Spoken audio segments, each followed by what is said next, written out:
Medicine poster launch చేయడం జరిగింది.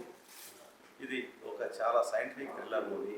చాలా అంతా యూత్ అంతా కలిసి మంచి ఒక ఐడియాస్తో ఇన్నోవేటివ్గా ఈ మూవీని డైరెక్ట్ చేయడం జరిగింది. మూవీని తీసుకొచ్చింది.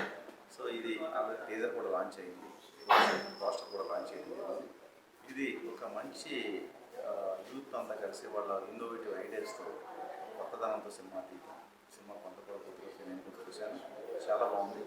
డెఫినెట్గా పెద్ద హిట్ అవ్వాలని అందరూ ఆదరించాలని వాళ్ళందరికీ ఆల్ ద బెస్ట్ విషెస్.